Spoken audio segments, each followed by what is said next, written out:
মই আজি তোমালোকক ইণ্ডিয়ান ফেডাৰেলিজম পঢ়াম হা যে অসমীয়া হ'ল ভাৰতীয় যুক্তৰাষ্ট্ৰ ভাৰতীয় যুক্তৰাষ্ট্ৰ পঢ়াৰ সময়ত আমাৰ কি পঢ়িব লাগিব ইয়াৰ আকাৰ উদ্দেশ্য পৰিচয় ভাৰতত ফেডাৰেলিজম কেনেকৈ কি পৰিস্থিতিত আছে তাৰ ঐতিহাসিক পৃষ্ঠভূমি ভাৰতীয় সংবিধানৰ ফেডাৰেলৰ বৈশিষ্ট্যসমূহ আৰু ভাৰতীয় সংবিধানৰ একক বৈশিষ্ট্যসমূহ ভাৰতীয় সংবিধানৰ অধীনত থকা যিবিলাক ক্ষমতা বিভাজনসমূহ পঢ়িব লাগিব আইনী ক্ষেত্ৰ প্ৰশাসনিক ক্ষেত্ৰ বিত্তীয় ক্ষেত্ৰ আৰু ভাৰতীয় ফেডাৰেলিজমৰ যিবিলাক কাম কাজ সেইখিনি পঢ়িব লাগিব আৰু লাষ্টত আমি পঢ়িম উপসংহাৰ যা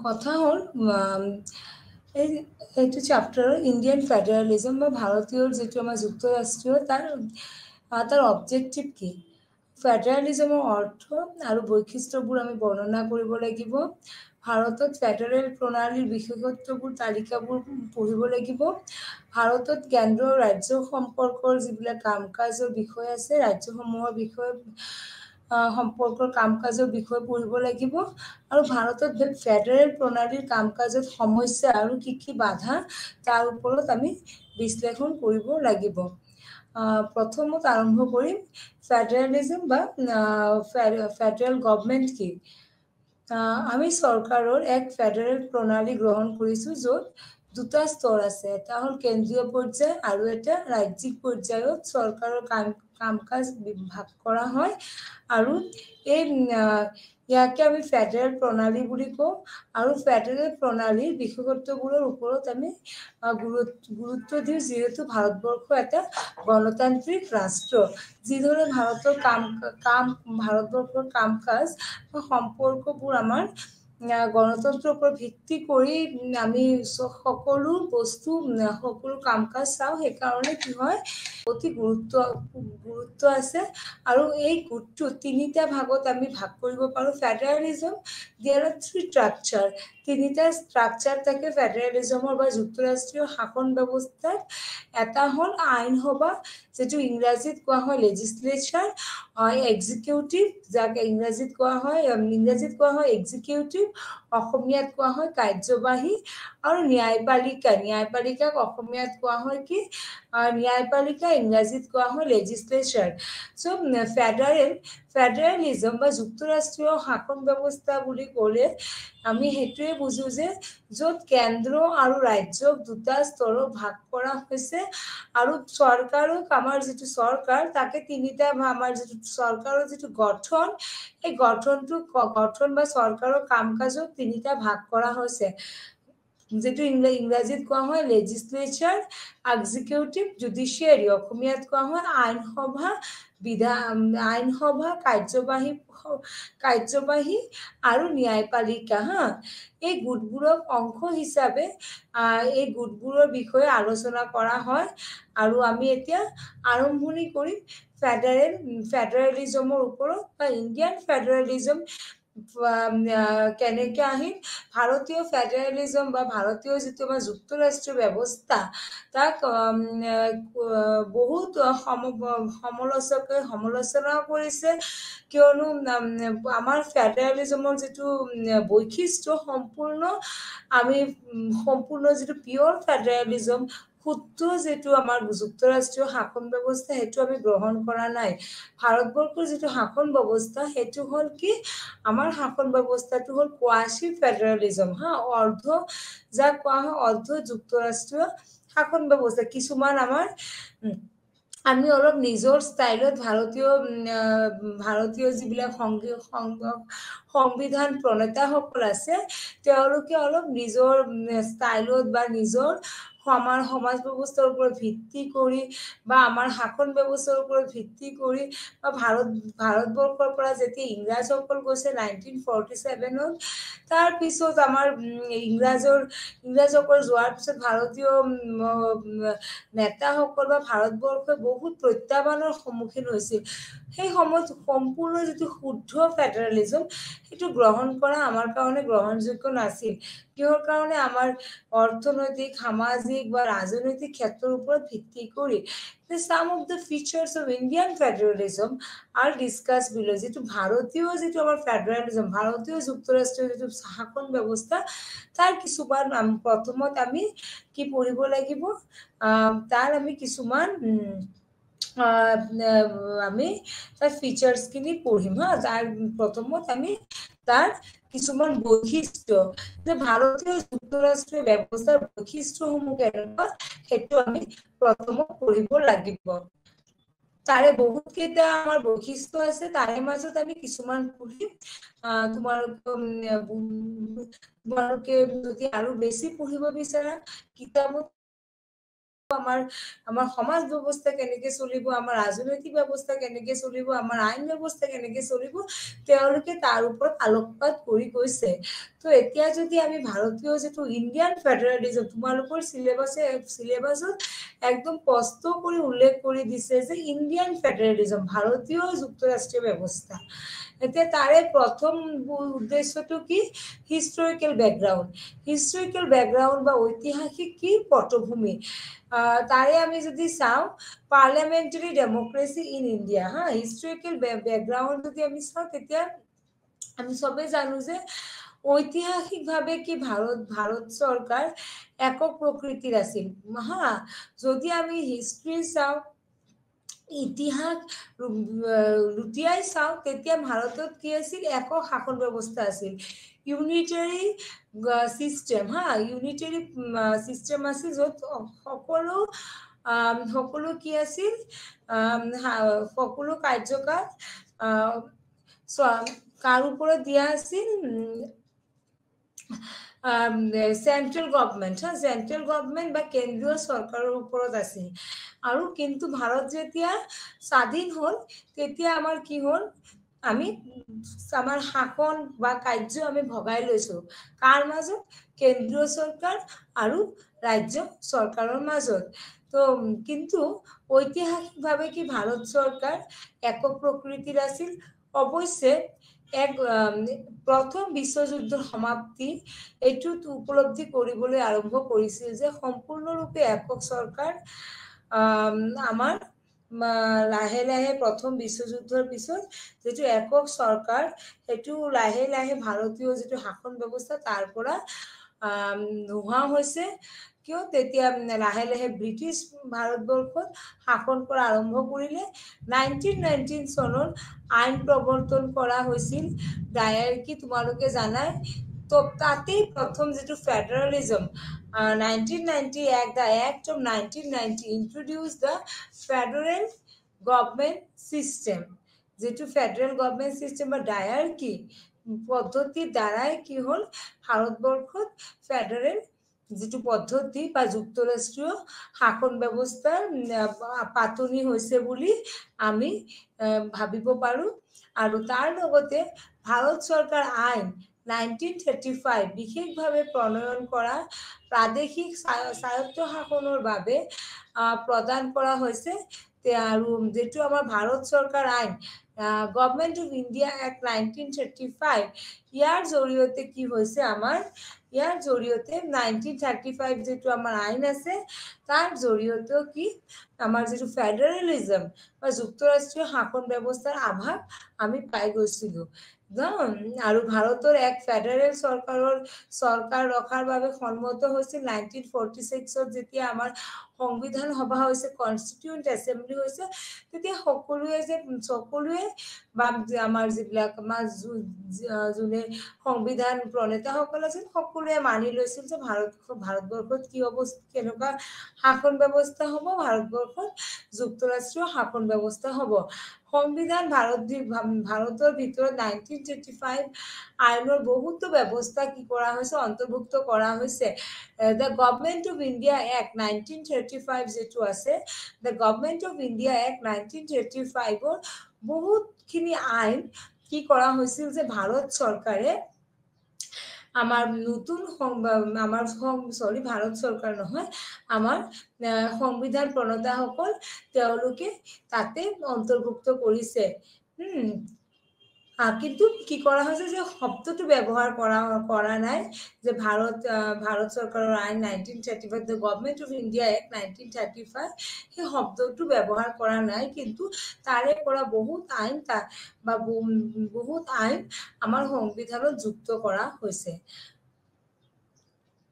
এতিয়া আমি পঢ়িম 2 নম্বৰ বৈশিষ্ট্য, যেটো কোৱা হয় ৰিজিডিটি বা কঠোৰতা। সংবিধান সংশোধন কৰাটো তুলনাত এক অতি কঠোৰ প্ৰক্ৰিয়া। সাধাৰণ আইন পাছ কৰালৈ ইয়াৰ সেই অংশবোৰ সৈতে সম্পৰ্কিত সংশোধনীসমূহ সংবিধান যি কেন্দ্ৰ বা ৰাজ্যসমূহৰ মাজত সম্পৰ্ক নিৰ্ধাৰণ কৰে, উপস্থিত সদস্যসকলৰ 2/3 সংখ্যাগৰিষ্ঠতাৰ দ্বাৰা গৃহীত হ'ব লাগিব আৰু সংসদত ভোটদান আৰু ইয়াৰ আধা ৰাজ্যৰ দ্বাৰা অনুমোদিত হ'ব ইণ্ডিয়ান ইউনিয়ন। যেটো ৰিজিডিটি বা আমাৰ ভাৰতীয় যেটো আমাৰ ফেডাৰেলিজম আছে, ফেডাৰেলিজম বা ভাৰতীয় যুক্তৰাষ্ট্ৰীয় ব্যৱস্থা আৰু এটা বৈশিষ্ট্য হ'ল যেটো আমাৰ সংবিধানটো কি ৰিজিড, খুব সোনকালে খুব মানে একদম ইজিলি সেইটো পৰিৱৰ্তন কৰিব নোৱাৰি। কোনো আইন সংশোধন কৰিব নোৱাৰি বা কোনো নতুন আইন তাতে সংযোজনো কৰিব আমি নোৱাৰি। কিহৰ কাৰণে? আমাৰ সংবিধানৰ যিটো প্ৰক্ৰিয়া, আইন সলনি কৰা, আইন সংশোধন কৰা, সেইটো খুব জটিল, যি কেন্দ্ৰ আৰু ৰাজ্যসমূহৰ মাজত 2/3 যেতিয়া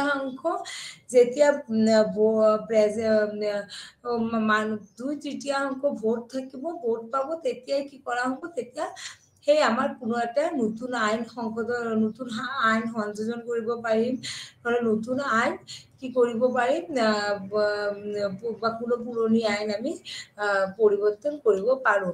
এইটো এটা কি ভাৰতীয় যিটো ফেডাৰেল চিষ্টেম আছে তাৰ এটা বৈশিষ্ট্য যে কঠোৰতা, ৰিজিডিটি।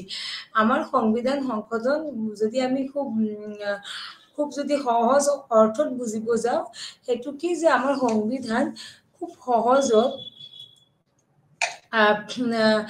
আমি কি কৰিব নোৱাৰো, খুব সহজত আমি পৰিৱৰ্তন কৰিব নোৱাৰো। তাৰপিছত হ'ল তাৰ পিছৰটো আমি পঢ়িম যে লিখিত সংবিধান, ভাৰতীয় ৰিটেন কনষ্টিটিউশ্যন। তোমালোকে সকলোৱে পঢ়িছা চাগে, জানা ভাৰতীয় সংবিধান কি? এটা লিখিত সংবিধান। আমাৰ সকলো সৰুৰ পৰা ডাঙৰলৈকে সকলো বস্তু আমি লিখি থোৱা হয় আমাৰ সংবিধানত। এনেকুৱা নহয় it is not an unwritten constitution. আমাৰ সংবিধানখন অলিখিত সংবিধান নহয়। তেনেকুৱা বহুতো ৰাষ্ট্ৰ আছে, পৃথিৱীত বহুতো দেশ আছে য'ত সংবিধান কি ধৰণে কেনেকুৱা সংবিধান হয়, সংবিধান অলিখিত হয়, চব বস্তু লিখি নথয়। বাট ভাৰত বা আমাৰ এখন লিখিত সংবিধান আছে, যি হৈছে সৰ্বোচ্চ আইন। আমি সকলোৱে জানো ভাৰতীয় সংবিধানক আমি কি বুলি মানো, ভাৰতীয় সংবিধানত আমি মাতৃ বুলি মানো। আমাৰ আইনৰ যিটো মাতৃ বা আমাৰ সকলোবোৰ গাৰ্জিয়ান বা সকলো অভিভাৱক বুলি আমি ভাবো। আৰু যাৰ বাবে কি হৈছে যে যি হৈছে সৰ্বোচ্চ আইনৰ মাতৃ, আৰু কেন্দ্ৰীয় আৰু ৰাজ্য চৰকাৰৰ দুয়োটাই ইয়াৰ পৰা তেওঁলোকৰ ক্ষমতা আহৰণ কৰে। সকলোৱে সংবিধানৰ পৰাই সংবিধানৰ উলংঘন কৰি কোনেও নিজৰ আইন ক্ষমতা আহৰণ নকৰে। প্ৰত্যেকে সংবিধান মানি, সংবিধানৰ জৰিয়তে সংবিধানত যি আইন দিয়া হৈছে, সংবিধানত যি ক্ষমতা দিয়া হৈছে, তাৰ ওপৰত ভিত্তি কৰি কি কৰে, কেন্দ্ৰ চৰকাৰ আৰু ৰাজ্য চৰকাৰে নিজৰ ক্ষমতাৰ উপভোগ কৰে। আৰু এইটো চৰকাৰৰ দুটা স্তৰৰ মাজত লিখিত চুক্তি হিচাপে কাম কৰে। যিটো ৰিটেন কনষ্টিটিউশ্যন, কেন্দ্ৰীয় চৰকাৰৰ কি কাম হ'ব সেইখিনি লিখিতভাৱে আমাৰ সংবিধানত আছে। ৰাজ্য চৰকাৰৰ কি কাম হ'ব সেইখিনিও আমাৰ সংবিধানত খুব ধুনীয়াকে লিখিতভাৱে আছে। তাৰ বাবে কি নহয় কাজিয়া নহয়। কেন্দ্ৰীয় চৰকাৰেও জানে কেন্দ্ৰীয় চৰকাৰৰ কি কাম, ৰাজ্য চৰকাৰেও জানে ৰাজ্য চৰকাৰৰ কি কাম আমাৰ সংবিধানে দিছে। Division of power. নাম্বাৰ 3, 3 নম্বৰ যদি আমি কি চাওঁ, 3 নম্বৰ যদি আমি বৈশিষ্ট্য চাওঁ, সেইটোত কি কোৱা হয় যে ভাৰতীয় যিটো যুক্তৰাষ্ট্ৰীয় শাসন ব্যৱস্থা বা ভাৰতীয় যুক্তৰাষ্ট্ৰীয় ব্যৱস্থাৰ 3 নম্বৰ বৈশিষ্ট্য হ'ল ক্ষমতাৰ বিভাজন। ক্ষমতাৰ বিভাজন। ক্ষমতাৰ বিভাজন বুলিলে কি বুজায় যে আমাৰ যিটো মই তোমালোকক কৈছোঁৱে এতিয়া, মই সদ্যহতে ক'লো যে কেন্দ্ৰীয় চৰকাৰ আৰু ৰাজ্য চৰকাৰৰ চবৰে ক্ষমতাসমূহ ভাগ কৰি দিয়া হৈছে। যে ডিভিশন অফ পাৱাৰ, ক্ষমতাৰ বিভাজন, ফেডাৰেশ্যনৰ এটা গঠন কৰা মূল উদ্দেশ্য হৈছে, ফেডাৰেশ্যন গঠন কৰাৰ মূল উদ্দেশ্য কি যে ক্ষমতাৰ বিভাজন। ক্ষমতাৰ বিভাজন ইউনিয়ন আৰু ৰাজ্যসমূহৰ মাজত। ইউনিয়ন মানে চেন্ট্ৰেল গভৰ্ণমেণ্ট বা ইউনিয়ন টেৰিটৰী আৰু ষ্টেট গভৰ্ণমেণ্ট, ৰাজ্যসমূহৰ মাজত ক্ষমতা কি কৰা হয়, ভাগ কৰি দিয়া হয়। এটা ব্যাপক প্ৰয়াস হোৱা যেন লাগিছে ভাৰতীয় কেন্দ্ৰীয় আৰু ৰাজ্য চৰকাৰৰ সীমা নিৰ্ধাৰণ কৰা সংবিধান। সংবিধানত 3খন তালিকা আছে। আমাৰ সংবিধানত 3টা তালিকা আছে। সেই তালিকা মতে কি কৰা হয়, কি বুলি কোৱা হয় তোমালোকে জানা? ষ্টেট লিষ্ট, কনকাৰেণ্ট লিষ্ট আৰু আমাৰ state list, union list, state list আৰু কনকাৰেণ্ট লিষ্ট। অসমীয়াত কোৱা হয় যে সংবিধানত 3খন তালিকা আছে। তালিকা 1 হৈছে ইউনিয়ন তালিকা, দ্বিতীয় তালিকাখন হৈছে ৰাজ্য তালিকা, তৃতীয় তালিকাখন হৈছে সমকালীন তালিকা, কনকাৰেণ্ট লিষ্ট। তালিকা তৃতীয় অৱশিষ্ট বিষয়সমূহ অন্তৰ্ভুক্ত আছে, যাৰ ওপৰত দুয়োখন চৰকাৰৰ কি আইন প্ৰস্তুত কৰিব পাৰে। আমাৰ যিটো ডিভিশন অফ পাৱাৰ, ক্ষমতাৰ বিভাজন, যদি আমি চাওঁ ক্ষমতাৰ বিভাজন 3টা ভাগত ভাগ কৰা হৈছে। এটা হ'ল কি ক্ষমতাৰ বিভাজন, এটা হ'ল ইউনিয়ন লিষ্ট, 2 নম্বৰ হ'ল ষ্টেট লিষ্ট আৰু 3 নম্বৰ হ'ল কনকাৰেণ্ট লিষ্ট। ৰাজ্যৰ তালিকা, ইউনিয়ন তালিকা, তালিকা 1, 2 নম্বৰটো কি ৰাজ্যৰ তালিকা, তালিকা 3 হ'ল সমকালীন তালিকা যিটো কনকাৰেণ্ট লিষ্ট, আৰু তালিকা তৃতীয় বা অৱশিষ্ট বিষয়সমূহ অন্তৰ্ভুক্ত আছে, যাৰ ওপৰত দুয়োখন চৰকাৰে আইন প্ৰস্তুত কৰিব পাৰে। যিটো মই কৈছো দৰাচলতে অনুমান কৰা হৈছিল যে কিছুমান ক্ষেত্ৰত কেন্দ্ৰীয় সমন্বয় হ'ব ৰাষ্ট্ৰীয় স্বাৰ্থত, আৰু সেয়েহে ৰাষ্ট্ৰীয় আৰু বিষয়বোৰৰ বাবে আকাংক্ষিত উমৈহতীয়া আগ্ৰহ দুয়োটা সমকালীন অধিকাৰৰ ক্ষেত্ৰত ৰখা হৈছিল। চৰকাৰ দুয়োটাৰ অধিকাৰৰ ক্ষেত্ৰত নিৰ্ধাৰণ কৰাৰ এই সম্পূৰ্ণ প্ৰয়াস, যিটো মই তোমালোকক কৈছো কেন্দ্ৰ আৰু ৰাজ্যৰ মাজত মানে সমান অধিকাৰ দিয়াৰ বাবে দুয়োটা চৰকাৰৰ মাজত মিলাপ্ৰীতি থকাৰ কাৰণে আমাৰ কি কৰা হৈছে, ডিভিশন অফ পাৱাৰ, ক্ষমতাক 2টা ভাগত ভাগ কৰা, 3টা ভাগত ভাগ কৰি দিয়া হৈছে, কনকাৰেণ্ট লিষ্ট, ষ্টেট লিষ্ট আৰু ইউনিয়ন লিষ্ট। 4 নম্বৰ যদি আমি ইণ্ডিয়ান ফেডাৰেলিজম ইন ইণ্ডিয়াৰ যদি 4 নম্বৰ আমি বৈশিষ্ট্য চাব যাওঁ, তেতিয়া কি হ'ব, 4 নম্বৰটো হ'ব কি আমাৰ ইণ্ডিপেণ্ডেণ্ট জুডিচিয়াৰী। আমাৰ আৰু এটা কি আছে, স্বতন্ত্ৰ ন্যায়পালিকা আছে। জুডিচিয়াৰী তোমালোকে জানা 3টা তাৰ ভাগ আছে, যেনেকুৱা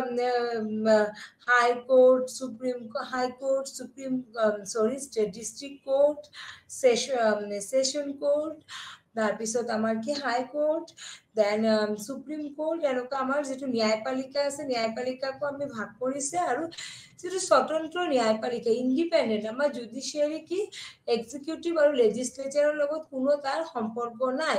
কিহৰ কাৰণে? এইটো এটা ইণ্ডিপেণ্ডেণ্ট বা স্বতন্ত্ৰ ন্যায়পালিকা, ইণ্ডিপেণ্ডেণ্ট জুডিচিয়াৰী। ভাৰতীয় সংবিধানে চৰকাৰী ন্যায়িক পৰ্যালোচনাৰ এক প্ৰণালী প্ৰদান কৰে। উচ্চ ন্যায়ালয়ৰ দ্বাৰা আইন ন্যায়পালিকা নিৰ্ধাৰণ কৰিব পাৰে। যিকোনো চৰকাৰৰ আইন ৰক্ষা কৰক যদি ইয়াৰ বিধানৰ বিপৰীতে যায়, সংবিধান বা যদি ইয়াৰ মতে সন্মতি অবিহনে গৃহীত হয়। আৰু কোনো সংবিধানৰ যদি কিবা অসুবিধা হৈছে, সংবিধান যদি বিপদত আহে, সংবিধানত যদি কিবা গণতান্ত্ৰিক বা গণতান্ত্ৰিক যদি কিবা বস্তু সোমাব যায়, তেতিয়া কি হয়, কোনে তাকে বাধা প্ৰদান কৰে? আমাৰ ন্যায়পালিকা বা জুডিচিয়াৰী। আমি এতিয়া ৫ নম্বৰ যদি বৈশিষ্ট্য পঢ়িব যাওঁ, বাইক্যামেৰালিজম। দিশতবাদ বুলি বলে কি বুলি কয়, ভাৰতীয় যুক্তৰাষ্ট্ৰীয় শাসন ব্যৱস্থাৰ আৰু এটা বৈশিষ্ট্য হ'ল দিশতবাদৰ অৰ্থ হৈছে সংসদৰ দুটা সদন থাকে, এটা নিম্ন সদন। বাইক্যামেৰালিজম আমাৰ যদি পাৰ্লিয়ামেণ্টত সংসদক দুটা ভাগ কৰি দিয়া হৈছে, এটা হ'ল নিম্ন সদন, এটা হ'ল কি উচ্চ সদন। এটা জনসাধাৰণৰ দ্বাৰা পোনপটীয়াকৈ নিৰ্বাচনৰ প্ৰতিনিধি থকা জনপ্ৰিয় গৃহ, আৰু এটা হ'ল দুয়োখন চৰকাৰে সমকালীন বিষয়ৰ ওপৰত আইন প্ৰস্তুত কৰে। এতিয়া আমি এইখিনি কি পঢ়িলো, এইখিনি আমি পঢ়িছো ভাৰতীয় ফেডাৰেলিজমৰ বৈশিষ্ট্য। মই আকৌ এবাৰ তোমালোকক ৰিপিট কৰি দি আছো। ভাৰতীয় যিটো federal features of Indian constitution, ভাৰতীয় সংবিধানৰ কিছুমান বৈশিষ্ট্য, আৰু এই বৈশিষ্ট্যসমূহ প্ৰথমটো মই কৈ আছো ৰিজিডিটি বা কঠোৰতা বুলি কোৱা হয়। পঢ়ালোৱে মই তোমালোকক ২ নম্বৰটো হ'ল লিখিত সংবিধান, যিটো কোৱা হয় ৰিটেন সংবিধান। ৩ নম্বৰটো কোৱা হয় ডিভিজন অফ পাৱাৰ, ক্ষমতাৰ বিভাজন। ৪ নম্বৰটো হ'ল যে স্বতন্ত্ৰ ন্যায়পালিকা, ইণ্ডিপেণ্ডেণ্ট কি আমাৰ জুডিচিয়াৰী ন্যায়পালিকা আছে। ৫ নম্বৰ হ'ল বাইক্যামেৰালিজম, যিটো কোৱা হয় যে আমাৰ সংসদ পাৰ্লিয়ামেণ্টক দুটা ভাগ কৰা হৈছে, এটা নিম্ন সদন, এটা উচ্চ সদন। এটা হ'ল আপাৰ হাউচ, এটা হ'ল লোৱাৰ হাউচ, আৰু পপুলাৰলি লোকসভা আৰু ৰাজ্যসভা বুলি কোৱা হয়। এতিয়া আমি পঢ়িম কি ভাৰতীয় যিটো আমাৰ ইউনিটাৰী ফিচাৰ্ছ অফ ইণ্ডিয়ান কনষ্টিটিউশ্যন, ভাৰতীয় সংবিধানৰ এক একক বৈশিষ্ট্য। যদিও আমাৰ ভাৰতীয়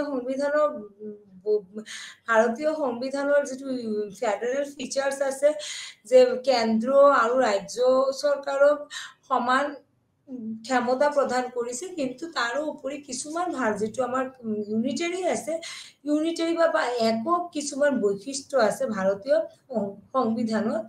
সেইখিনি কি the features that highlighted the unitary trend of our constitution are discuss. ভাৰতীয় সংবিধানত একক বৈশিষ্ট্যসমূহ কি? absence of word federation in the constitution, আমাৰ কি সংবিধানত ফেডাৰেশনৰ শব্দৰ অনুপস্থিতি। আমাৰ সংবিধানে কেতিয়াও কোৱা নাই যে India as a federal government. That is the big important thing. আমাৰ সংবিধান নিৰ্মাতাসকলে স্পষ্টভাৱে শব্দটো ব্যৱহাৰৰ পৰা এৰাই চলিছে। সংবিধানটোৱে ফেডাৰেশ্যন কিহৰ কাৰণে? ইয়াক ইচ্ছাকৃত হিচাপে বিবেচনা কৰিব পাৰি। সংবিধান নিৰ্মাতাসকলৰ ফালৰ পৰা ভাৰতক এককভাৱে ৰাখিবলৈ চেষ্টা কৰা হৈছিল, আৰু ভাৰতক সংবিধানত ৰাজ্যসংঘ হিচাপে বৰ্ণনা কৰা হৈছে। ভাৰতীয় যিটো সংবিধান, সেইটোক আমি কেতিয়াবা ইউনিয়ন অফ ষ্টেট বুলিও কোৱা হয়। যিবিলাক আমাৰ সংবিধান প্ৰণেতাসকল আছে, তেওঁলোকে কি কৰিছে যে আমাৰ সংবিধানৰ কেন্দ্ৰীয় চৰকাৰক কিছুমান বিশেষ ক্ষমতা প্ৰদান কৰিছে, যাৰ বাবে কেন্দ্ৰ চৰকাৰ বেছি শক্তিশালী। যদি আমি তুলনামূলকভাৱে ৰাজ্য চৰকাৰৰ ওপৰত ৰাজ্য চৰকাৰৰ ক্ষমতা চাওঁ, সেইকাৰণে কৈছে কি absence of word federation in the constitution. আমাৰ সংবিধানত ক'তো লিখা নাই যে ভাৰতবৰ্ষ এটা ফেডাৰেল চৰকাৰ বা গণতান্ত্ৰিক চৰকাৰ। ইউনিটাৰী, তাৰপিছত কি union single constitution for union and state. আমাৰ আৰু এটা যিটো ইউনিটাৰী ফিচাৰ্ছ আছে ভাৰতীয় সংবিধানৰ, বা ভাৰতীয় সংবিধানৰ ইউনিটাৰী ফিচাৰ্ছটো কি হ'ল যে এটাই সংবিধান, ৰাজ্য আৰু কেন্দ্ৰৰ কাৰণে এটাই সংবিধান। ৰাজ্য চৰকাৰ আৰু কেন্দ্ৰীয় চৰকাৰে একেখন সংবিধানে কি কৰিব লাগে, ফলো কৰিব লাগে, আৰু কেন্দ্ৰীয় আৰু ৰাজ্য চৰকাৰে দুয়োটাকে তেওঁলোকৰ কৰ্তৃত্ব ইয়াৰ আহৰণ কৰে। সংবিধানৰ যে ৰাজ্যসমূহৰ নিজা সংবিধান নাই, ই বজাই ৰাখে আইন অনুসৰণৰ একতা।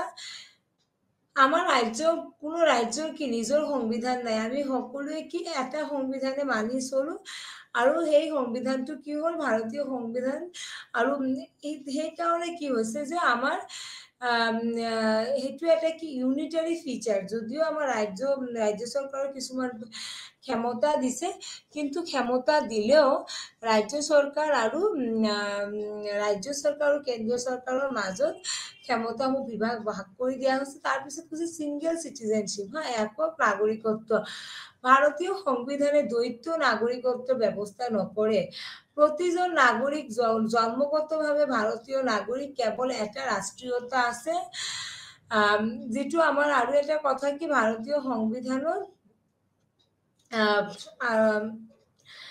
ভাৰতীয় সংবিধানত কি হৈছে যে আমাৰ একক নাগৰিকতা।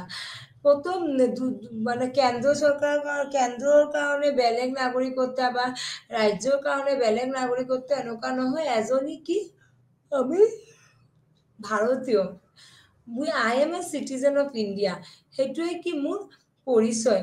মই ভাৰতীয়, সেইটোৱে মোৰ পৰিচয়। Parliamentary democracy in India. The parliament regained supreme in the following matter: parliamentary democracy in India, dominance of parliament. ভাৰতবৰ্ষত কি হৈছে যে parliament is the supreme manner. যিটো আমাৰ সংসদ আছে, সংসদ কি কৰিছে সব ক্ষেত্ৰতে কি ডমিনেন্স বা সব ক্ষেত্ৰতে কন্ট্ৰল কৰি ৰাখিছে। অনুচ্ছেদ 249 অনুসৰি ৰাজ্যসভাই যিকোনো বিষয় স্থানান্তৰ কৰিব পাৰে। 249 কি কৈছে, ৰাজ্য চৰকাৰে যিকোনো বিষয় কি কৰিব পাৰে, স্থানান্তৰ কৰিব পাৰে। সংসদলৈ ৰাজ্যিক তালিকাত অন্তৰ্ভুক্ত কৰা হৈছে যেতিয়া ইয়াৰ পৰা চোৱা হয় ৰাষ্ট্ৰীয় যিটো স্বাৰ্থৰ দৃষ্টিভংগী, ৰাষ্ট্ৰীয় স্বাৰ্থৰ দৃষ্টিভংগী বা আমাৰ অৱশ্যে এইটো এটা কি আমাৰ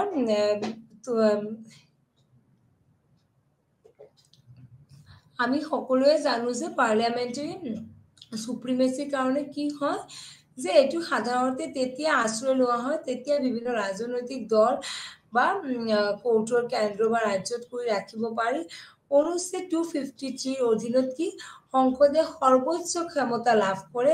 সমগ্ৰ বা দেশৰ যিকোনো অংশৰ বাবে আইন একেদৰে ল'ব পাৰে। যিকোনো চুক্তি আৰু সন্মিলন ৰূপায়ণৰ বাবেও সিদ্ধান্ত গ্ৰহণ কৰিব পাৰে। যিকোনো চুক্তি আৰু সন্মিলন ৰূপায়ণৰ বাবে সিদ্ধান্ত লয়। ৰাজ্যিক আইনসভাৰ ওপৰত সংসদীয় আধিপত্য সূচিত কৰা হৈছে। অনুচ্ছেদ 3 অনুচ্ছেদৰ দ্বাৰা কেন্দ্ৰীয় চৰকাৰে কৰিব পাৰে যিকোনো সময়ত যিকোনো বিদ্যমান অৱস্থাৰ সীমা সলনি কৰক, ইয়াৰ সৈতে একত্ৰিত কৰক। তাৰপিছত আছে appointment of governor and other high appointment. ভাৰতীয় যিটো ইউনিটাৰী শাসন ব্যৱস্থা আছে বা ইউনিটাৰী ফিচাৰ্ছ আছে, তাৰো আৰু এটা তাৰ বৈশিষ্ট্য হ'ল যে ৰাজ্যপাল আৰু অন্যান্য যিবিলাক উচ্চ নিযুক্তি হয়, যিবিলাক UPSCৰ অধীনত হয়, তেওঁ যিবিলাক নিযুক্তি হয় এইবিলাক কোনে কৰে?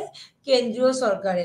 কেন্দ্ৰৰ নিৰ্দেশত ৰাষ্ট্ৰপতিয়ে ৰাজ্যপালক নিযুক্তি দিয়ে। কেন্দ্ৰীয় চৰকাৰৰ নিৰ্দেশৰ জৰিয়তে কি কৰে আমাৰ ৰাষ্ট্ৰপতিয়ে কি কৰে ৰাজ্যপালক, প্ৰত্যেক ৰাজ্যত ৰাজ্যপালৰ নিযুক্তি দিয়ে।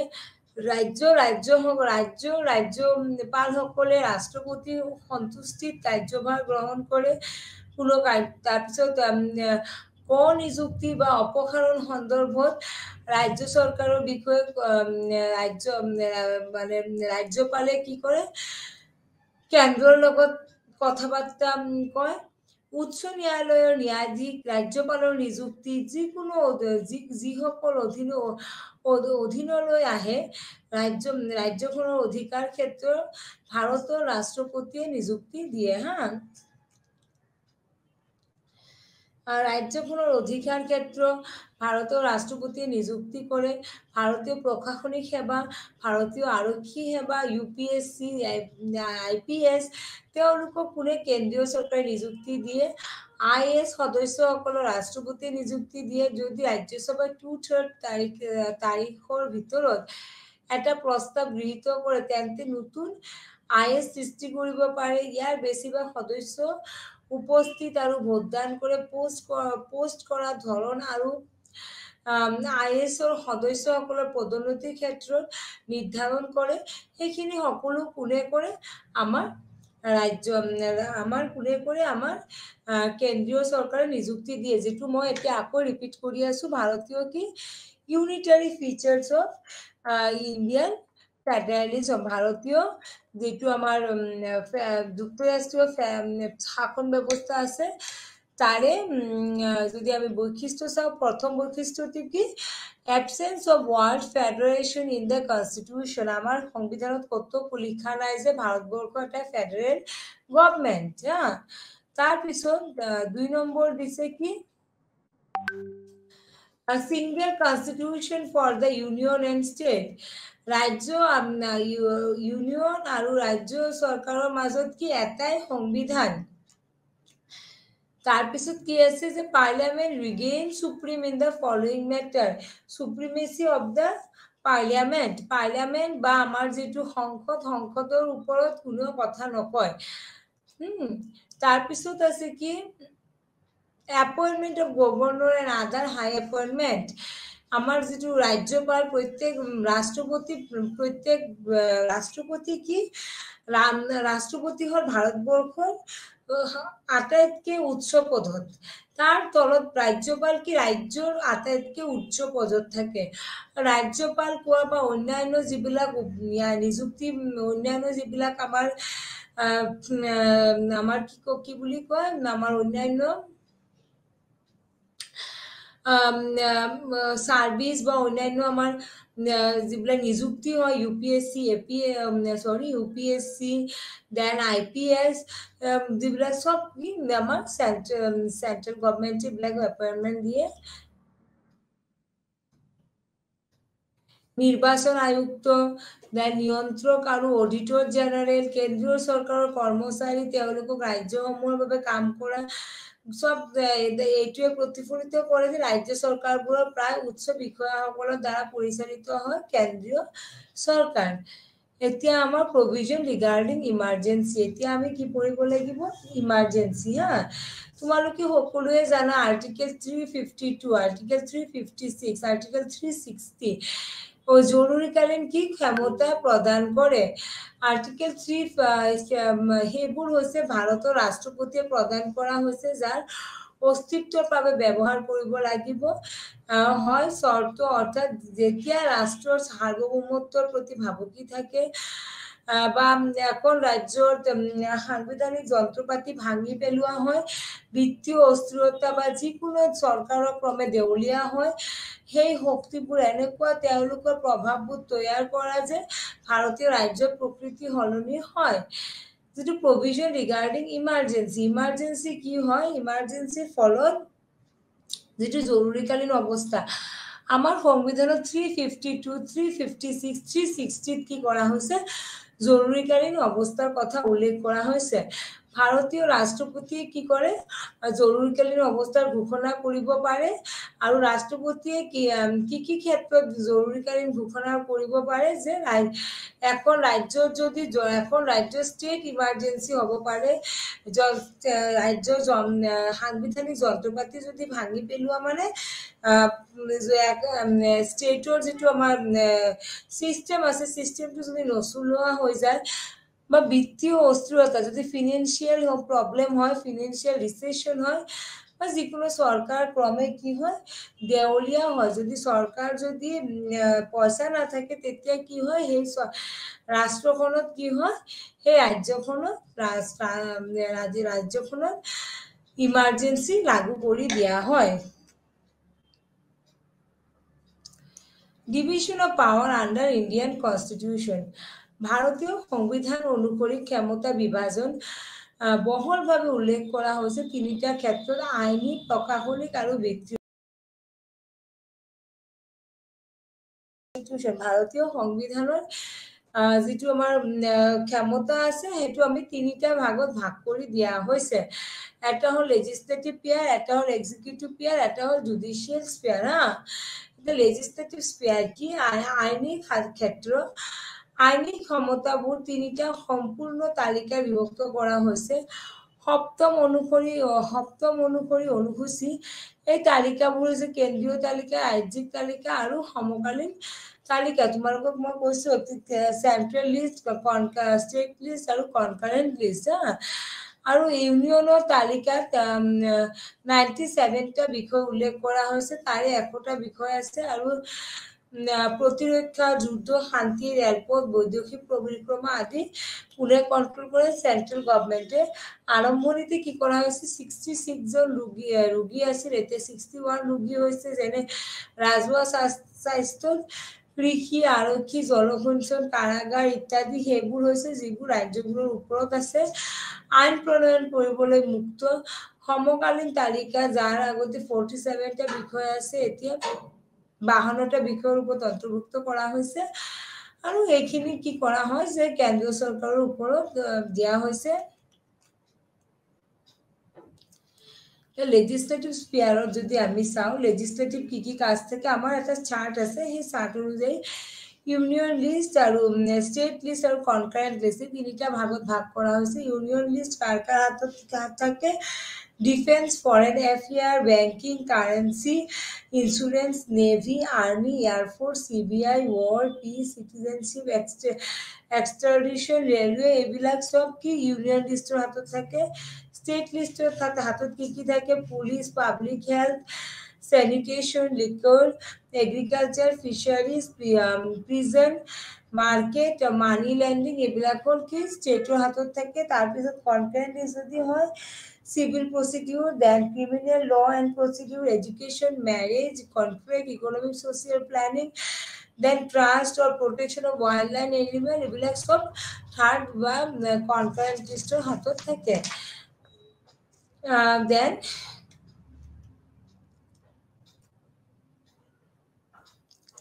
ফাইনেন্সিয়াল স্পিয়াৰ বা বিত্তীয় ক্ষেত্ৰত কি ক্ষমতা থাকে সেন্ট্ৰেল গভৰ্নমেন্টৰ? একক ফেডাৰেল সেট বা আপদ আইন বা কাৰ্যবাহী বিভাজন কৰাটো প্ৰয়োজন। ক্ষমতাবোৰ বিত্তীয় শক্তি বিভাজনৰ দ্বাৰা সমানে সংগ দিব লাগিব। আৰু সম্পদ সংবিধানৰ অনুচ্ছেদ 264 পৰা 300 লৈকে আবণ্টন কৰা হৈছে। আমাৰ বিত্তীয় ক্ষেত্ৰত কি হৈছে? বিত্তীয় ক্ষেত্ৰত আমাৰ সংবিধানত ফেডাৰেল সেট থাকে আৰু আইনী আৰু কাৰ্যবাহী বিভাজন কৰাটো অতি প্ৰয়োজন। এডমিনিস্ট্ৰেটিভ স্পিয়াৰ ভাৰতীয় সংবিধানেৰ 257 বা আবাৰ প্ৰশাসনিক ক্ষেত্ৰত কি ক্ষমতা থাকে? ভাৰতীয় সংবিধানেৰ অনুচ্ছেদ 257, 258, 262, 263 কি কৰা হৈছে? অনুচ্ছেদবোৰৰ সৈতে সম্পৰ্কিত কেন্দ্ৰ ৰাজ্যসমূহৰ মাজত প্ৰশাসনিক ব্যৱস্থা থাকে। অনুচ্ছেদ 257ত উল্লেখ হৈছে যে ৰাজ্যসমূহ এনেদৰে তেওঁলোকৰ কাৰ্যবাহী ক্ষমতা প্ৰয়োগ কৰিব এক উপায়, যেহেতু কাৰ্যবাহী ক্ষমতা প্ৰয়োগৰ বাধা বা কুসংস্কাৰ নকৰে। ভাৰত চৰকাৰৰ দ্বাৰা ৰাজ্য এখনৰ নিৰ্দেশনা দিয়া হ'ব পাৰে, যিটো ইয়াৰ বাবে প্ৰয়োজনীয় যেন লাগিব পাৰে উদ্দেশ্যটো। অনুচ্ছেদ 258 প্ৰদান কৰা হৈছে যে ৰাষ্ট্ৰপতিয়ে চৰ্ত সাপেক্ষে বা শর্তহীনভাবে অর্পণ করে রাজ্যগুলোর কাম-কাজ, যার বাবে ইউনিয়নের কার্যবাহী ক্ষমতা প্রসারিত হয়। অনুচ্ছেদ 262 রাষ্ট্রপতিক যিকোনো এটা নির্ণয়ের বাবে আইন প্রদান করার ক্ষমতা প্রদান করে। আৰু এইবিলাক হ'ল কি আৰ্টিকেল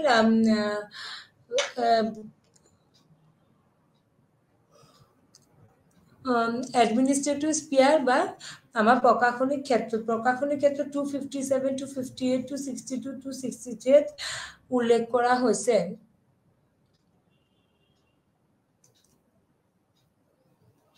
ফিনান্সিয়াল স্পিয়ার বা বিত্তীয় ক্ষেত্ৰত মানে রাজ্য সরকার ও কেন্দ্র সরকার কি ক্ষমতা থাকে? এক ফেডারেল সেট বা আপদ আইনী বা কার্য বিভাজন কৰাটো প্ৰয়োজনীয়।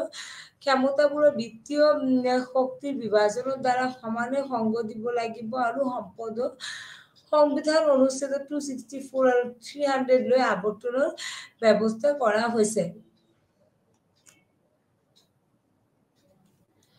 Financial sphere, যেটো exclusive financial source of the union government, কেন্দ্রীয় সরকার একচেটিয়া বিত্তীয় উৎস। Financial source of the state government, রাজ্য সরকার বিত্তীয় উৎস।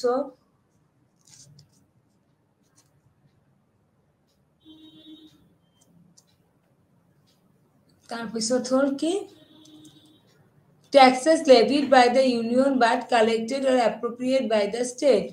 ইউনিয়নের দ্বারা আরোপ করা কিন্তু রাজ্যসমূহ দ্বারা সংগ্রহ আৰু ব্যবহাৰ কৰা ভাৰতীয় ফেডাৰেলিজম।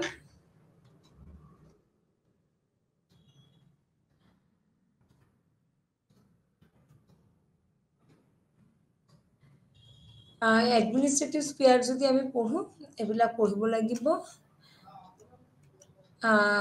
ফিনান্সিয়াল স্ফিয়াৰ পঢ়িলে আমি এইবোৰ পঢ়িব লাগিব যে বিত্তীয় ক্ষেত্ৰ, exclusive financial source of union government, financial source of state government, then financial sphere, taxes levied by the union but collected and appropriated by the state. Taxes levied and collected by the union but assigned to state. এতিয়া আমি পঢ়িম working of the Indian federalism. ভারতীয় ফেডারেলিজমে কেনেকে কাম কৰিছে, ভাৰতীয় ফেডাৰেলিজমে যদি কাম কৰিছে, কি কাম কৰিছে, কেনেকুৱা কাম কৰিছে পঢ়িব লাগিব। ফেডাৰেল সম্পৰ্কীয় মৌলিক সাংবিধানিক পৰিকাঠামোৰ মাজেৰে যোৱাৰ পিছত ভাৰতৰ প্ৰকৃতি কাম কাজ বিশ্লেষণ কৰাটো আকৰ্ষণীয় হৈ পৰে। সাংবিধানিক ব্যৱস্থাৰ বিষয়ে এটা আছে কেন্দ্ৰীয় ফালে শক্তিৰ পষ্ট হেলনীয়া, ইউনিয়নৰ তালিকাত প্ৰায় দুগুণ বহন কৰা ৰাজ্য চৰকাৰৰ তুলনাত আইটেমৰ সংখ্যা আৰু ইয়াক অধিক শক্তিশালী কৰা হৈছে সমকালীন তালিকাৰ ক্ষেত্ৰত। ভাৰতীয় যদি আমি ফেডাৰেল সম্পৰ্কীয় যদি মৌলিক সাংবিধানিক পৰিকাঠামোৰ মাজেৰে যদি আমি চাওঁ, এয়া প্ৰকৃত কাম কাজ বিশ্লেষণ কৰাটো আকৰ্ষণীয় হৈ পৰিব, কিয়নো আমাৰ সংবিধানৰ ব্যৱস্থাৰ বিষয়ে এটা আছে যে আমাৰ কেন্দ্ৰৰ ফালে শক্তিৰ পষ্ট হেলনীয়া, ইউনিয়নৰ তালিকাত প্ৰায় দুগুণ বহন কৰা হয়, ৰাজ্য তালিকাৰ তুলনাত আইটেমৰ সংখ্যা আৰু ইয়াৰ অধিক শক্তিশালী কৰা হৈছে সমকালীন তালিকাৰ ক্ষেত্ৰত কেন্দ্ৰীয় অগ্ৰাধিকাৰৰ ব্যৱস্থাৰ দ্বাৰা। কিছুমান পণ্ডিত বিচাৰি পাইছে যে আমাৰ সংবিধানত একক পক্ষপাতিকাৰ ওপৰত প্ৰকৃত ক্ষেত্ৰত আৰু অধিক আগুৱাই গৈছে।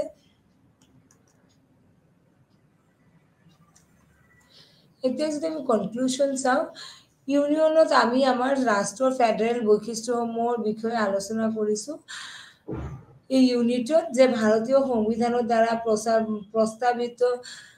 প্ৰস্তাৱিত নিঃসংগেদে ইয়াৰ ভালদৰে নিৰ্ধাৰণ কৰা হৈছে বা আইন প্ৰশাসনিক বা বিত্তীয় অধিকাৰ ক্ষেত্ৰত বিভাজনৰ দৰে বিষয়সমূহ কেন্দ্ৰ আৰু ৰাজ্যৰ মাজত ক্ষমতা কৰা হৈছে। এই লিখিত সংবিধান আৰু তাৰ অস্তিত্ব আছে, স্বতন্ত্ৰ ন্যায়পালিকা আছে, তথাপি বহুতো একক বৈশিষ্ট্য আছে যিবোৰ আমাৰ গণতান্ত্ৰিক এক অৰ্ধ ফেডাৰেল প্ৰকৃতি আৱৰ্তন কৰে। শব্দৰ সম্পূৰ্ণ অনুপস্থিতি আছে। আমাৰ সংবিধানৰ ফেডাৰেশন একক নাগৰিকত্ব দুয়োটাৰ বাবে এক সংবিধান, ৰাজ্য আৰু সংসদৰ আধিপত্য উচ্চতৰ কৰাৰ ক্ষেত্ৰত কেন্দ্ৰৰ আধিপত্য ইত্যাদি।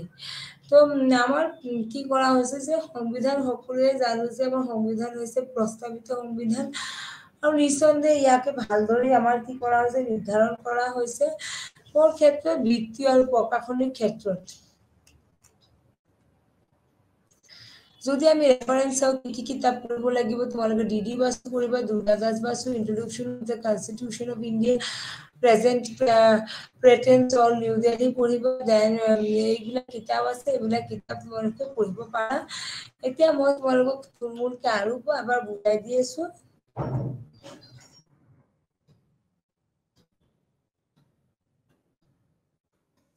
আৰু বুজাই দি আছো যে ভাৰতীয় ফেডাৰেল ব্যৱস্থাৰ বৈশিষ্ট্যসমূহ বা ভাৰতীয় ফেডাৰেল ব্যৱস্থাটো কিয় ফেডাৰেল বুলি কোৱা হৈছে।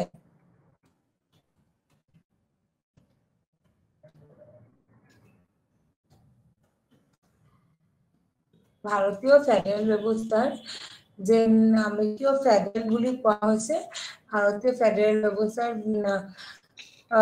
বা যুক্তৰাষ্ট্ৰীয় শাসন ব্যৱস্থা কিয় কোৱা হৈছে তাৰ কাৰণকেইটা তোমালোকে পঢ়িব লাগিব। ফেডাৰেলিজম ইন ইণ্ডিয়া যদি আমি প্ৰথমৰ পৰা চাওঁ, তোমালোকক মই প্ৰথমত এবাৰ ৰিভিজন কৰি দিম, অলপ আকৌ পঢ়াই দিম। ইন্ট্ৰডাকশ্যনটো তোমালোকে জানাই যে ফেডাৰেলিজম কি, ফেডাৰেলিজম বা যুক্তৰাষ্ট্ৰীয় শাসন ব্যৱস্থা কেন্দ্ৰ আৰু ৰাজ্যৰ মাজত শাসন ভাগ কি কৰা হয়, ভাগ কৰি দিয়া হয়। কেন্দ্ৰ চৰকাৰৰ মাজত কিছুমান শাসন ব্যৱস্থা দিয়া হয়, কিছুমান ৰাজ্য চৰকাৰৰ মাজত দিয়া হয়। আৰু ভাৰতীয় কি কৰা হৈছে, শাসন ব্যৱস্থা তিনিটা ভাগত ভাগ কৰা হৈছে, এক্সিকিউটিভ, লেজিসলেচাৰ এণ্ড জুডিচিয়াৰী, আইনপালিকা, কাৰ্যবাহী আৰু ন্যায়পালিকা। আৰু এই গোটেইবোৰ অংশ হৈছে কি, গোটবোৰ হৈছে যে আলোচনা আমি কৰিম যে ভাৰতীয় ফেডাৰেচন কি বেলেগ ফেডাৰেচনৰ পৰা সম্পূৰ্ণ পৃথক।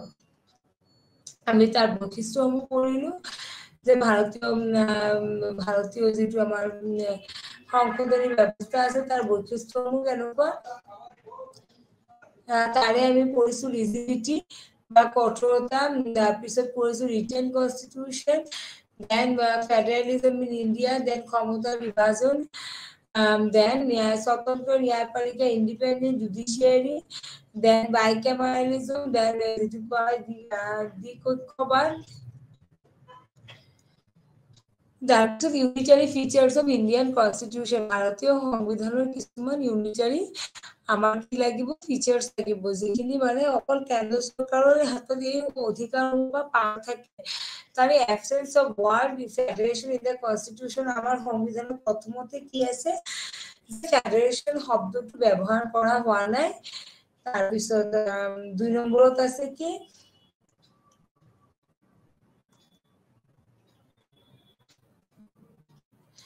The number two whole union, the single citizenship for the union and the state government. Single citizenship ভারতীয় সংবিধানের দ্বৈত নাগৰিকৰ ব্যৱস্থা, যে প্ৰতিজন নাগৰিক জন্মগতভাৱে কি ভাৰতীয় নাগৰিক। তাৰপিছত আছে কি Indian parliamentary democracy in India, parliament design the supreme in the following manner, অনুচ্ছেদ 249, যিটো ৰাজ্যসভাই কি কৰা হয়, যিকোনো বিষয়ে স্থানান্তৰিত কৰিব পাৰে, সংসদলৈ ৰাজ্যিক তালিকাত অন্তৰ্ভুক্ত কৰিব পাৰে, ৰাষ্ট্ৰীয় স্বাৰ্থৰ দৃষ্টিভংগী কৰিব পাৰে। সেইবিলাক কি আমাৰ ডেমক্ৰেসি কিছুমান বৈশিষ্ট্য আছে আমাৰ পাৰ্লিয়ামেন্টৰ। তাৰপিছত আমাৰ আছে যিকোনো চুক্তি বা সন্মিলনৰ ৰূপায়ণ কৰিব পাৰি। Then appointment of the governor and other high appointment, ৰাজ্যপাল বা নিযুক্তি কৰা উচ্চ যিবিলাক পদস্থ আছে তেওঁলোকক নিযুক্তি দিয়া, আৰু কেন্দ্ৰীয় যিবিলাক আমাৰ কেন্দ্ৰীয় চৰকাৰ বা ৰাজ্য চৰকাৰৰ অধীনত যিবিলাক উচ্চ বিষয়া আছে তেওঁলোকক নিযুক্তি দিয়া। তাৰপিছত আমি যদি পঢ়ো, আমাৰ পঢ়িব লাগিব যে প্ৰভিজন ৰিগাৰ্ডিং ইমাৰ্জেঞ্চি যিটো জৰুৰীকালীন ব্যৱস্থা 352, 356, 360 আমাৰ কি জৰুৰীকালীন ব্যৱস্থাৰ কথা কোৱা হৈছে। যাক ভাৰতীয় ৰাষ্ট্ৰপতিক কি কৰা হৈছে, ইমাৰ্জেঞ্চি বা জৰুৰীকালীন ব্যৱস্থা গ্ৰহণ কৰাৰ কাৰণে অধিকাৰ দিয়া হৈছে। আৰু ভাৰতীয় সংবিধান অনুসৰি কি কৰা হৈছে যে লেজিসলেটিভ পাৱাৰ, আমাৰ পাৱাৰ কেইটা ইণ্ডিয়ান কনষ্টিটিউশনে কি ভাগ কৰা হৈছে, লেজিসলেটিভ পাৱাৰ, এক্সিকিউটিভ পাৱাৰ আৰু জুডিচিয়েল পাৱাৰ বুলি। লেজিসলেটিভ বুলি কি বুলি কোৱা হয়, আইনী ক্ষেত্ৰ, যিটো আইনী ক্ষেত্ৰৰ ক্ষমতাবোৰ তিনিটা সম্পূৰ্ণ তালিকাত বিভক্ত কৰা হৈছে 7ম অনুসৰি অনুসূচী। তাৰপিছত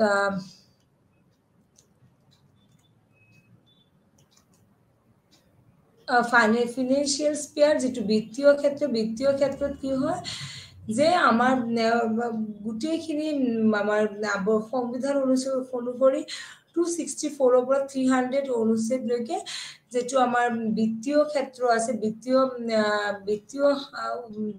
যেটো আমাৰ বিভাজন আছে বা বিত্তীয় লেনদেন আছে সেইখিনি ৰাজ্য আৰু কেন্দ্ৰ চৰকাৰৰ মাজত কৰা হয়। তাৰপিছত আছে এডমিনিষ্ট্ৰেটিভ স্পিয়াৰ। ভাৰতীয় সংবিধানৰ 257, 250 262, 263 এইবিলাকত কি কৰা হৈছে অনুচ্ছেদসমূহত আমাৰ ভাৰতীয় সংবিধানত যে ভাৰতীয় নাগৰিকসকলক এটা এডমিনিষ্ট্ৰেটিভ স্পিয়াৰ বা শাসন ব্যৱস্থাৰ অধিকাৰ দিয়া হৈছে।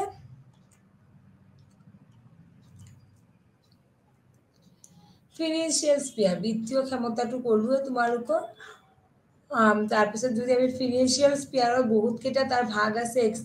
Exclusive financial source of union government, financial source of state government, financial মানে কেন্দ্ৰীয় চৰকাৰৰ একচেটিয়া বিত্তীয় উৎস। কেন্দ্ৰীয় চৰকাৰে ক'ত ক'ত মানে কি কি ক্ষেত্ৰত মানে কেন্দ্ৰৰ হাতত থাকে। কিছুমান ক্ষেত্ৰ আছে য'ত কৰ্পৰেট মুদ্ৰা, বৈদেশিক মুদ্ৰা, ৰপ্তানি শুল্ক, আয়কৰ, সম্পত্তি, পথ, টেলিগ্ৰাফ, ৰেলপথ ইত্যাদি। তাৰপিছত ৰাজ্য চৰকাৰৰ হাতত কি কি থাকে? কৃষি ভূমিৰ উত্তৰাধিকাৰ, দেন কৃষি আইন, ভূমি ৰাজহুৱা, ভূমি ভৱন ওপৰত কৰ, আবকাৰীৰ ওপৰত, ৰাজ্যবোৰৰ উৎপাদিত নিৰ্মাণ কৰা সামগ্ৰীৰ ওপৰত সুৰা, আফিম, বিদ্যুৎ ব্যৱহাৰ কৰা, এই দেন আভ্যন্তৰীণ পথ কঢ়িয়াই অনা, এইবোৰ গোটেইখিনি বা সামগ্ৰী বিক্ৰীৰ ওপৰত, তাৰপিছত আমাৰ সুৰা, আফিম ইত্যাদিৰ ওপৰত কৰ কোনে লয়? বিলাসিতাৰ ওপৰত কৰ লয় আমাৰ ৰাজ্য চৰকাৰে। Then financial sphere, taxes levied by the union but collected and appropriated by the state. ইউনিয়নৰ দ্বাৰা আৰোপ কৰা কিন্তু ৰাজ্যসমূহৰ দ্বাৰা সংগ্ৰহ আৰু ব্যৱহাৰ কৰা ভাৰতীয় যিটো ফেডাৰেলিজম তাৰ 268ত উল্লেখ কৰা কিছুমান ইউনিয়নে আৰোপ কৰা হৈছে কিন্তু ৰাজ্যসমূহৰ দ্বাৰা সংগ্ৰহ আৰু ব্যৱহাৰ কৰা হয়। তাৰপিছত taxes levied by the union but assigned to state, কিছুমান ক্ষেত্ৰ আছে য'ত কোনে কৰা হয় ইউনিয়ন বা কেন্দ্ৰীয় চৰকাৰে সেই টেক্সসমূহ দিয়ে কিন্তু ৰাজ্য চৰকাৰে কি সেইবিলাক আৱৰ্তন কৰে। আমি যদি এতিয়া লাষ্টত যদি পঢ়িব যে ইণ্ডিয়ান ফেডাৰেলিজম কেনেকে কাম কৰিছে। ফেডাৰেল সম্পৰ্কীয় মৌলিক সাংবিধানিক পৰিকাঠামোৰ মাজেৰে যোৱাৰ পিছত ভাৰতীয় ইয়াৰ প্ৰকৃতি কাম কাজ বিশ্লেষণ কৰাটো আকৰ্ষণীয় হৈ পৰে। সাংবিধানিক ব্যৱস্থাৰ বিষয়ে এটা আছে। কেন্দ্ৰৰ ফালে শক্তিৰ স্পষ্ট হেলনীয়া, ইউনিয়নৰ তালিকাত প্ৰায় দুগুণ বহন কৰা হয়। ৰাজ্যৰ তালিকাৰ তুলনাত আইটেমৰ সংখ্যা ইয়াক অধিক শক্তিশালী কৰা হৈছে। সমকালীন তালিকাৰ ক্ষেত্ৰত কেন্দ্ৰীয় অগ্ৰাধিকাৰ ব্যৱস্থা কৰা হৈছে। কিছুমান পণ্ডিত বিচাৰি পাইছে যে আমাৰ সংবিধান কি? আমাৰ সংবিধান হৈছে কেন্দ্ৰীয় চৰকাৰৰ হাতত খুব মানে শক্তিশালী এটা সংবিধান আৰু অধিক আগুৱাই গৈছে আৰু য'ত কোৱা হৈছে যে সংবিধান সম্পূৰ্ণৰূপে কেন্দ্ৰ আৰু ৰাজ্যৰ মাজত ভাগ কৰা হৈছে। দেশৰ আৰ্থ-সামাজিক বিকাশৰ ওপৰত ভিত্তি কৰি আমাৰ সংবিধান বনোৱা হৈছে। দৰাচলতে দুয়োটা এই নিয়ন্ত্ৰণবোৰৰ উদ্দেশ্য হৈছে যে একতা, ৰাষ্ট্ৰীয় শক্তি আনা আৰু দ্ৰুত বিকাশ। ভাৰতবৰ্ষৰ এতিয়া কি হৈছে খুব বিকাশৰ প্ৰয়োজন হৈছে। আমি যদিও কি গণতান্ত্ৰিক ৰাষ্ট্ৰত বাস কৰো, আমাৰ কেন্দ্ৰীয় চৰকাৰ ৰাজ্য চৰকাৰৰ মাজত ক্ষমতাৰ বিভাজন আছে আৰু আমাৰ সংবিধানত আমি ফেডাৰেশ্যন বুলি কৈছো। তাতো আমাৰ কিছুমান আমাৰ সংবিধানত যিহেতু ফেডাৰেশ্যন বা যুক্তৰাষ্ট্ৰ বুলি উল্লেখ কৰা নাই, তাৰ বাবে কি হৈছে যে আমাৰ কিছুমান শব্দৰ সম্পূৰ্ণ অনুপস্থিতি আছে, যাৰ কাৰণে আমি কোৱাচি ফেডাৰেল গভৰ্ণমেণ্ট বুলি কোৱা হয়। আৰু আমাৰ সংবিধান একক নাগৰিকত্ব দুয়োটাৰ বাবে এটা সংবিধানৰ ৰাজ্য আৰু সংসদৰ আধিপত্য উচ্চতৰ কৰাৰ ক্ষেত্ৰত কেন্দ্ৰৰ আধিপত্য ইত্যাদি।